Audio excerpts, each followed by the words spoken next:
les amis d'Afrique, les amis du Congo-Brazzaville, tous ceux qui nous suivent partout dans le monde entier, nous tenons à vous dire un grand bonjour dans cette journée du 6 septembre 2017 et nous sommes bien ici à Toronto au Canada. Ben écoutez, nous allons commencer notre petite conversation de ce matin par le match qui s'est passé entre le Congo-Brazzaville et le Ghana. Hein. Le Congo-Brazzaville a été battu 5-1 à domicile, hein, donc à Brazzaville, par l'équipe nationale du Ghana. Il s'agit là de rappeler que ce sont les éliminatoires de la Coupe du Monde et que le match aller, les deux pays ont fait match nul 1-1. Donc le Congo partait avec quand même un certain avantage, mais malheureusement qu'ils n'ont pas su conserver. Mais nous n'allons pas trop s'acharner sur les joueurs. Le problème, tout d'abord, de cette équipe nationale, c'est que cette mauvaise politique de complexe hein, qui jaillit dans soi-disant les dirigeants de la Fédération congolaise de football, qu'on appelle FECOFOOT. Vous voyez, chers compatriotes, démocrates du monde entier, ce côté complexe qui consiste à recruter les entraîneurs internationaux. Donc la plupart du temps, ce sont les vieux entraîneurs français qui n'ont aucune référence qu'on essaie de ramener pour être des entraîneurs de Diable Rouge. Vous voyez, ce mythe-là qui consiste toujours à aller prendre les entraîneurs internationaux ou encore les vieux entraîneurs français qui n'ont aucune référence ne fonctionne plus. La preuve en est que nous avons la République démocratique du Congo avec le coach congolais qu'on appelle le coach Ibenge. Si jamais je me trompe ou j'ai mal prononcé son nom, en tout cas je m'excuse, mais en tout cas le coach Ibenge de la République démocratique du Congo est congolais. Vous voyez? Et nous sommes en train de voir le travail que ce coach est en train de faire au sein de cette équipe de la République démocratique du Congo que nous appelons ici les Léopards. Vous voyez, chers compatriotes, c'est une équipe qui est en train de bien évoluer avec des bons résultats et nous voyons tous comment cette équipe est en train d'évoluer dans quasiment toutes les compétitions. Vous voyez? Mais le problème des Diables Rouges, c'est quoi? On mise sur des vieux joueurs fatigués qui sont dans des divisions, on ne sait pas comment, en Occident ou quelque part dans des pays africains. Pourquoi? Parce que vous avez la mauvaise politique de ces coachs internationaux, donc des coachs français, qui ne pensent que la plupart du temps aux joueurs qui évoluent dans le championnat français ou dans des ligues quelque part ailleurs en France. Vous voyez? Et ça, ce n'est plus de la bonne politique. Nous pensons que la meilleure façon de pouvoir essayer d'apporter de grands changements au niveau des Diables Rouges, c'est d'abord penser à des joueurs locaux et penser à des structures de formation qui consistent à identifier les jeunes Congolais qui sont capables d'apporter le niveau de football très haut pour le Congo-Brazzaville et pour les Diables Rouges. Et puis, à cela, nous savons qu'il y a eu des programmes qui ont existé dans le passé qui consistaient de récupérer les talents au niveau du football congolais, de les interner, éventuellement de leur donner, de leur préparer toutes les conditions nécessaires afin d'identifier des nouveaux talents qui joueront à l'équipe nationale du Congo. Donc, à l'heure où nous parlons, tous les programmes ont été coupés parce que l'argent qui était censé être injecté pour former des potentiels bons joueurs au niveau du Congo a été volé par les dirigeants de la Fédération congolaise de football, éventuellement par le ministre du Sport qui gère tous ces budgets. Vous voyez, chers compatriotes. Donc, les résultats du match d'hier de 5-1, ça ne doit pas nous étonner. Hein, ça ne doit pas. Bonjour ma soeur Loutaya, ça ne doit pas nous étonner. Ça, au contraire, nous savons déjà ce qui devait arriver. Parce que un match avec une équipe comme le Ghana, une équipe d'une grande calibre comme le Ghana, devait nécessiter une formation, une véritable formation, une véritable politique, des véritables stratégies. Or, ce qui se passe avec les Diables Rouges se limitent, hein, quand nous essayons de voir les programmes, ça se limite à quoi?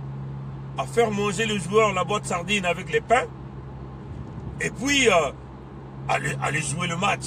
Vous ne pourrez jamais gagner un match de tel calibre avec le Ghana, de tel niveau avec le Ghana, avec ce genre de conditions. Donc voilà pourquoi nous disons,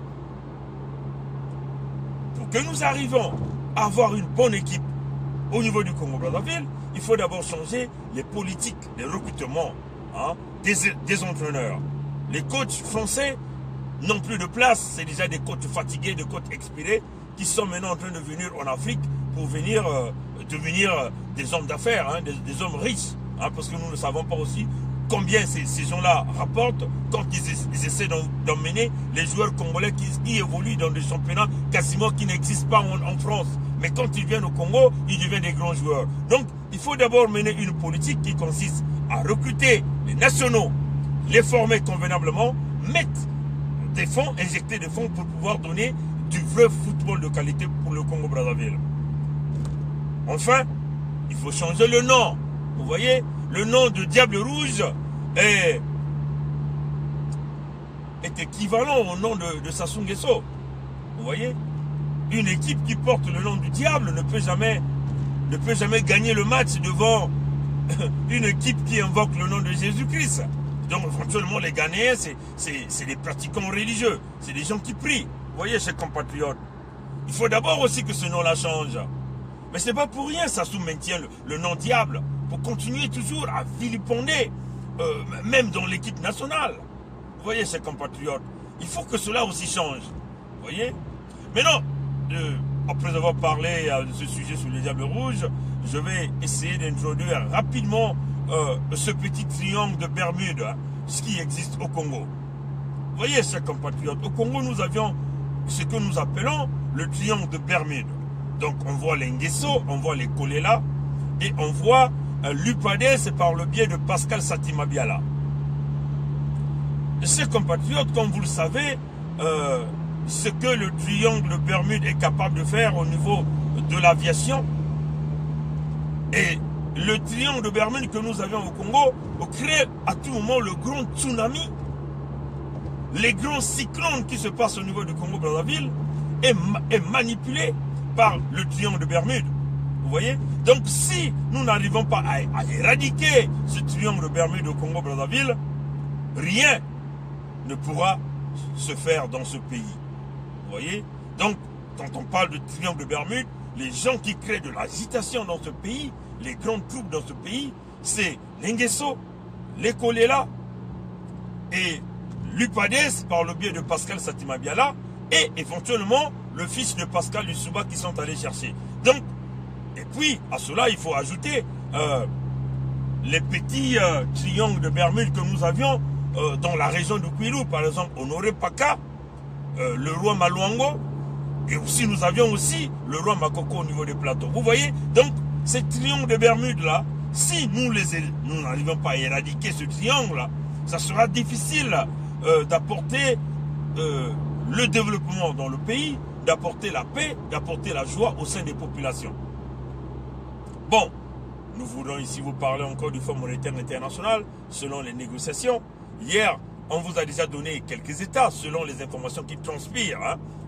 On parle déjà de la dette qui dépasse les 225% du PIB congolais.